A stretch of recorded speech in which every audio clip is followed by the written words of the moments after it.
Hello and welcome. So, the first step in becoming more mindful at all is having an open mind. So, we want to actually set your mind free. However, that's not an easy thing to do. It is not. It is something that takes practice. It takes years of practice. Years of practice to master our mind to get into present when our thoughts take over. It's almost like somebody else is getting inside us at times, and it's like, whose thoughts are these in the first place? When you start to actually have conversations with yourself, you'd recognize that, and that's an interesting thing we talk about later. Because why? Well, we want to set the foundation for your mind map journey. The foundation, right? So just like anything, if you take the time to actually dig deeper and spend more time on the blueprint, mapping out your life and your mind, you're going to have more success in general in anything, right? That you have to first understand your own thoughts and how your mind works, right? When I was younger, I was trying to set some goals when I was a teen.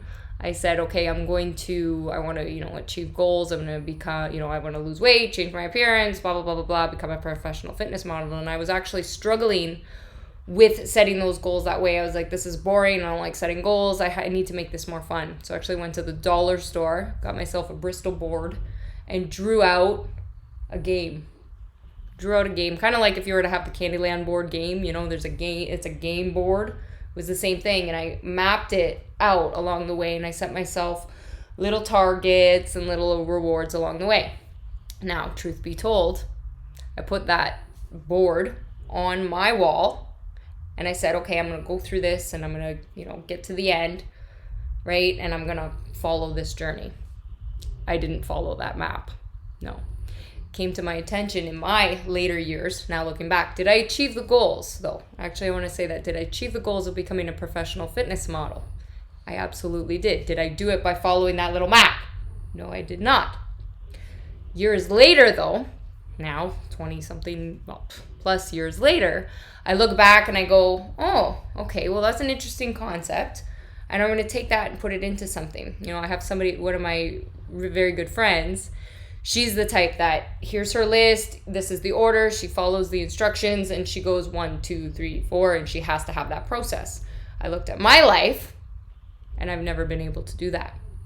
And I've thought, right, I felt like a massive failure. Because I was never able to kind of follow those things. Even my own. I created my own game and my own plan, and I could not follow it. Why? Because my mind was filled with chaos. So being diagnosed with, ADD, ADHD, personality disorders, bipolar, all of those things. I've had all those diagnoses. PTSD, all of it. I did learn later in life as I went through my own healing and my own programs after, to be honest, medical professionals failed me, that they were wrong with the diagnosis and it was all PTSD. And my mind was too cluttered because of my traumas. That's what was blocking my mind. That's where I was having issues. And because of that, that's why I was so uncomfortable with mindfulness, meditation, sitting still, and being alone with my thoughts. It really had to do with my self-worth. It was the same reason that I used to have, massive social anxiety as a teen, and I'd get to a party or something and talk, and even though I was so good in social settings and I can always interact and do things, I was exceptional at it, my internal felt like I didn't belong. So I would naturally, and I didn't realize this till years later after I went back and analyzed it, I would get to a party, would do something, and I would immediately start eating, right? It's a nervous habit that it made me uncomfortable. So I'm like, where's the food? What's going on? And I would start eating to the point where I manifested problems, and I would actually get physical pain. So then that would be issues. It wouldn't even be that I would, there was times where I would overeat and it was the overconsumption of food, but it was times also where it was food that I knew would bother my stomach. So later, and then I'd spent most of my teens and my 20s, even before that, in and out of the hospital, right? I was food intolerant to everything. I couldn't have anything. I was having so many issues. right? So many issues. I went on all these different diets, all these different things, had to clean up my, right? Later in life, I found a way. I did solve all of those problems too, and it was a lot in the mind, and that was through a mindfulness journey, but that's for another talk. I was able to heal, right? All of those, really, even allergies. I found a way to do that after being hospitalized for so long. And that's the power of the mind, because it tied back, really, even those intolerances being manifested because of trauma. It had to do with my trauma. And when I recognized that, that was the first step to at least knowing my mind and my journey. So when I started doing, all this mindfulness stuff, it was extremely painful. And I don't want to scare you, right? But I also want to prepare you, depending on whatever life circumstances that you had, that so often we avoid things because they are painful. And the base of the programs and my methods, I believe, is that you have to go further into the pain, because that's exactly what you need to explore, because that's how you heal. However, I did it without the support, without any support. I don't recommend that. So I had to create it, because I never want anyone to feel the way that I felt. I never want anyone to feel the type of pain I felt, but I understand that many people in the world do. I understand that many in the people in the world have. And I also understand that a lot of people don't understand how to help those people. So many people don't understand that. And the solution is generally, here's this medication, right? And, even things like cognitive therapy and everything like that, if you're not, like, cognitive therapy is part of really the progress, even like with what I'm teaching and what I'm doing, but in an unconventional way. If you're not going further into your pain, though, and I mean really being honest with it, you're going to struggle. And that's something that's just can be very mind-blowing, because it's very hard for us to go into a meditative, and when I say meditative, people picture meditation as sitting there, right? Oh, I have to go and I need this quiet time, and just meditating. You can actually evolve to the place where you meditate and you look like you're doing something else, and be completely present, because what it is presence. It's being so aware of your thoughts and where they are going, and what you're doing in the present moment, and how you're staying in that, and being able to recognize those thoughts. That's really when you're in mindfulness is truly elevated to the point where you can see and understand. It's like having your third eye open, right? And really kind of understanding that.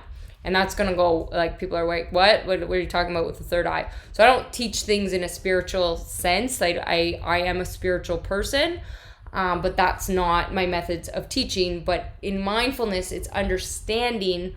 Presence means being here, right? What's going on here. Because when we understand our mind, if you're thinking of something that happened in your past, your mind just traveled to the past. You're not completely in your body.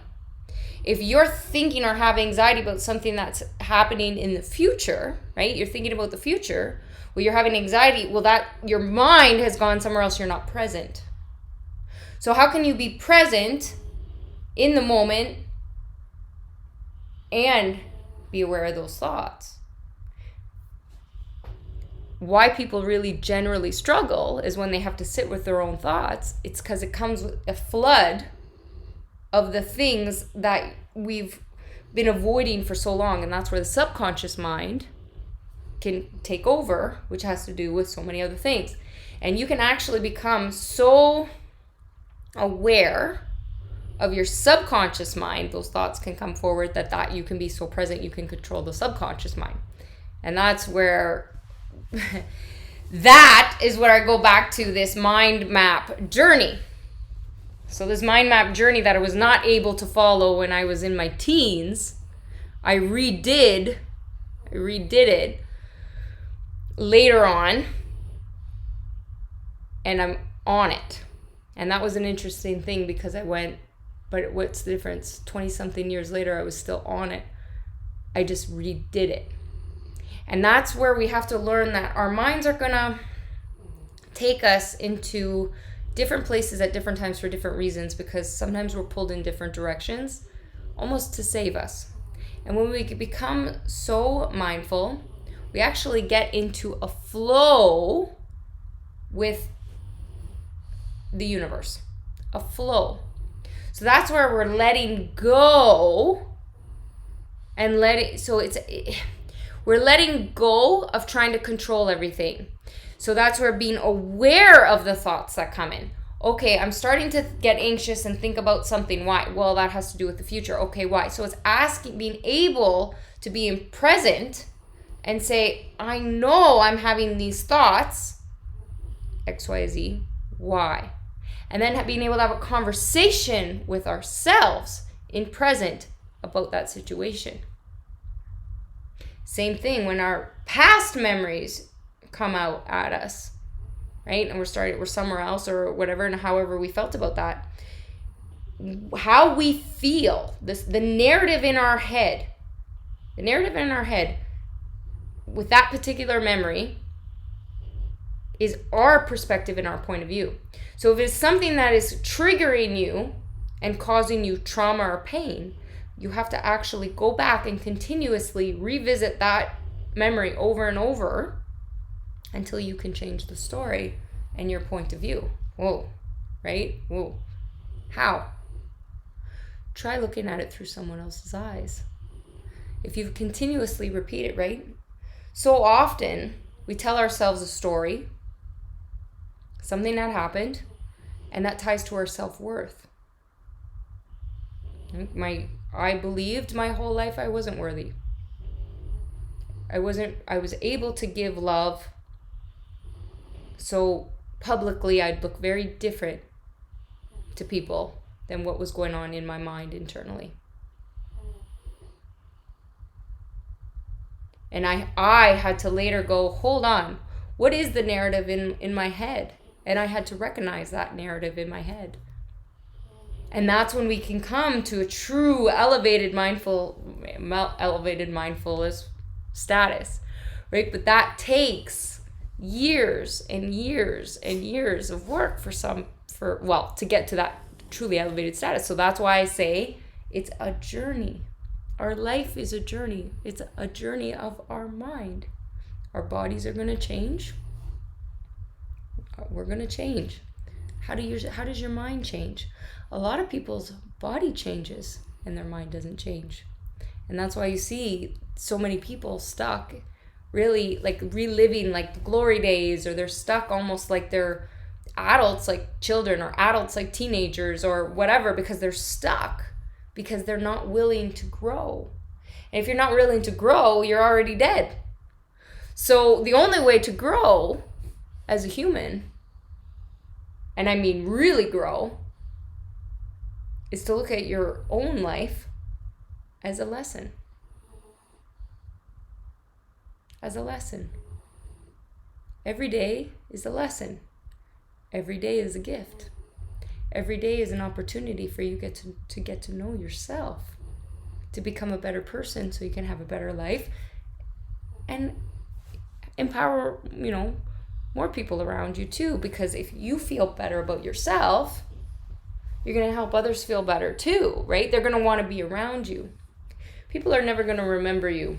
Never going to remember you for the things you bought them, you gave them, that type of stuff. If anything, later in life, those are the things people take for granted and forget.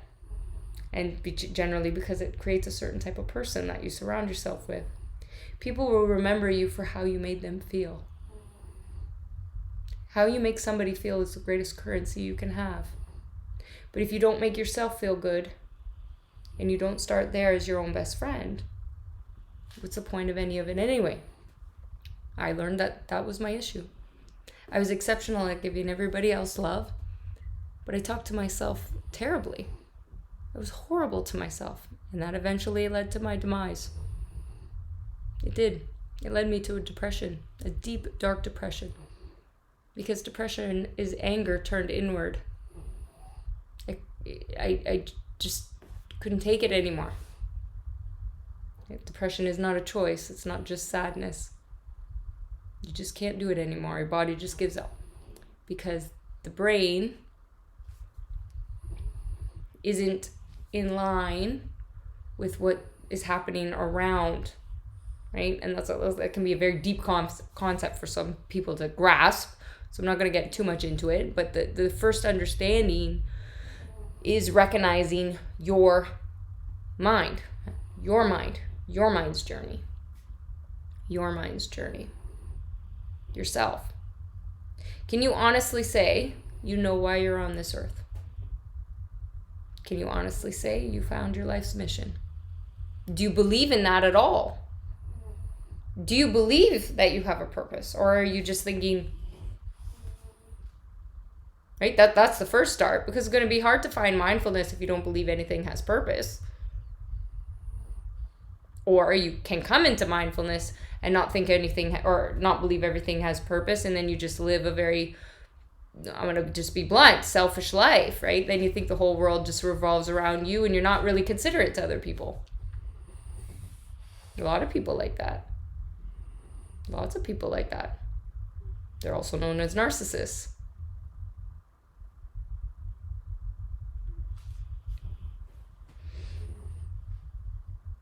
So I challenge you. Can you get to know yourself? Can you really get to know yourself? Do you have the courage to step into your own mind and follow your own path and figure what's for you? And sometimes, a lot of times it means getting the clutter out of the way, because that's what's going to happen. As soon as you make a decision for yourself and say, okay, I'm stepping on this path and I'm doing something for me, guess what? First thing's going to happen. You're going to be tested.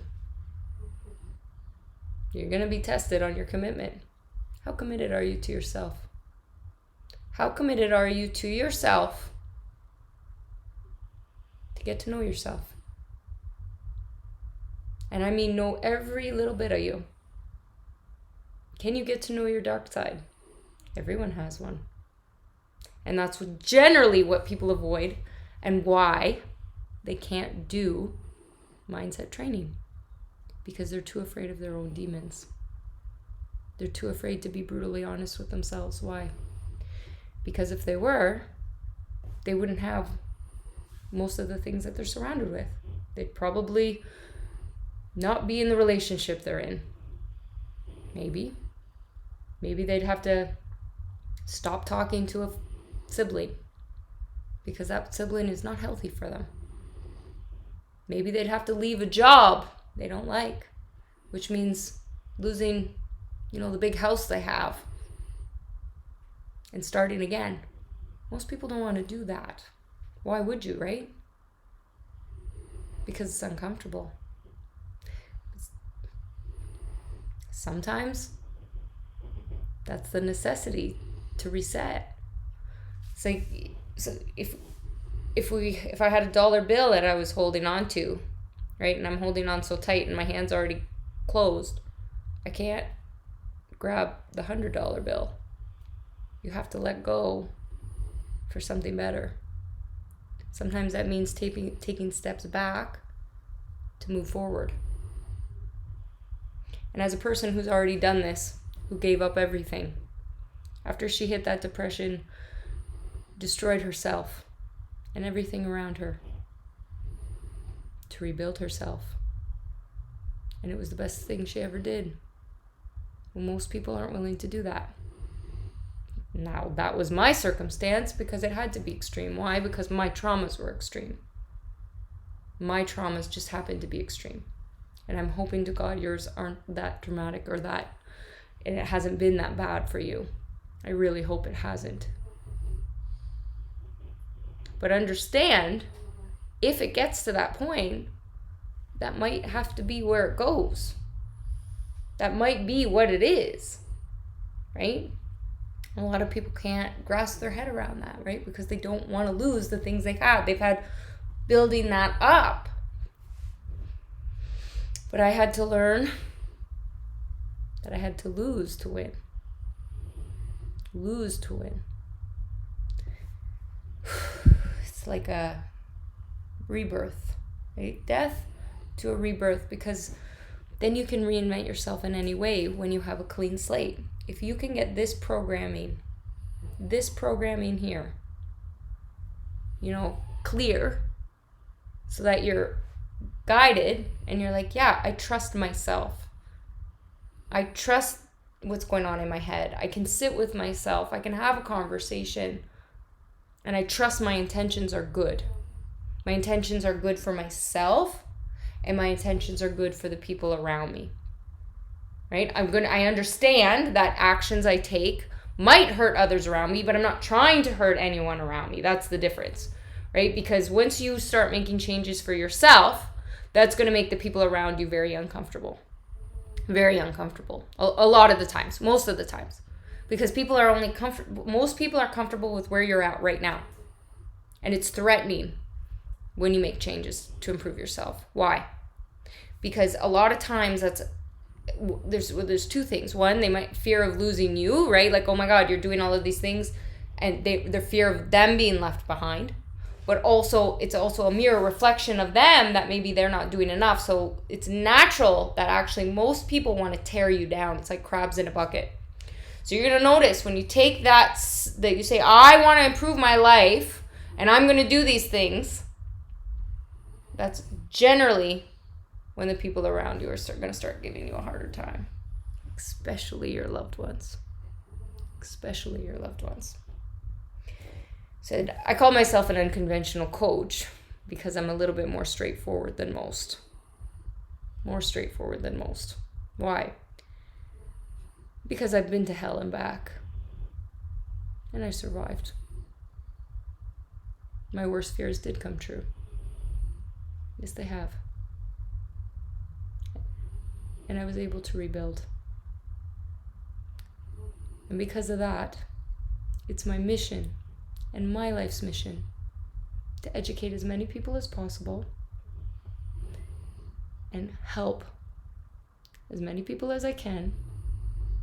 Empower as many people as I can, and give love to those who have felt they've never belonged. It's another reason I say this is mindset therapy for misfits. Because I never felt I belonged. And that's why I had so much social anxiety. I was able to always carry on a conversation. I was a chameleon. But internally, I never felt loved. I never felt I belonged. No. So for the people who feel that way, I want them to know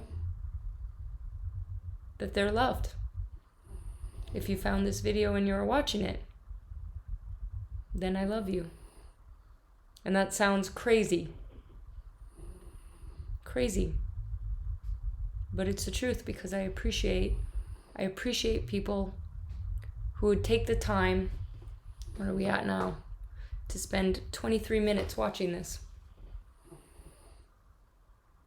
If you watch this for 23 minutes, how could I not love you? You just gave me 23 minutes of your life. And I'm in gratitude for that. Everyone has something to teach you. Everyone. Every person that I've come encounter with, that I might not like, that I might disagree with, that I might think silly or stupid or whatever. Of course, I'm human, so I've thought those things. Had a lesson to teach me about myself. And that's evolution of ourselves and our minds. So can you start to listen to yourself without judgment, without self-hate? Can you start to become your own best friend? Let's build a foundation. We'll talk more about this board game of the mind as we go through this. But I just want you to keep these things in the back of your head. So welcome to your mindfulness journey.